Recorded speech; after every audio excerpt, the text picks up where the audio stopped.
Alright students, so in today's class we are going to pick up the topic process of staffing. As already told, the word process means series of steps. Right? So you have to always remember one thing when you are mentioning series or process, that it should follow the same sequence, the sequence in which I have written over here on the board. You cannot change the sequence. You can even get a case study based on these topics where they will be giving you a case study and they will be asking you which step is being discussed here and write the next two steps. So you should remember these steps in the same sequence. Anyhow, moving on to the explanation.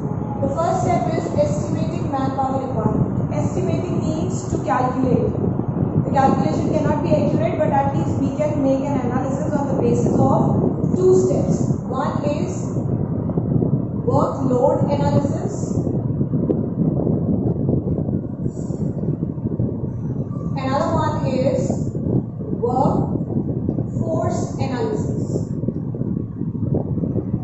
So what we have to do is we have to finally do the comparison between the two, which will help us in knowing that how many labor or workmans we have and how many do we need.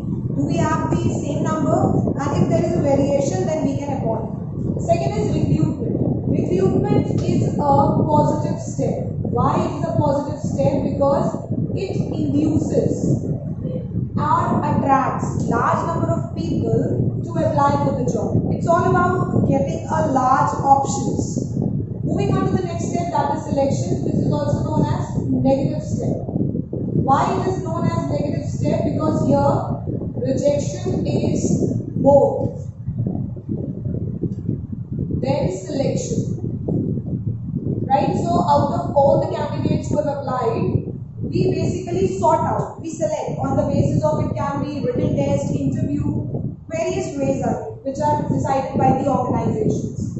After this, once a candidate is selected, we move on to the next step, which is placement and orientation. Placement is allotting a job to a person, and orientation is introduction. Introduction with the working environment, introduction with the colleagues, introduction with the place where he has to work. So this orientation is all about introduction.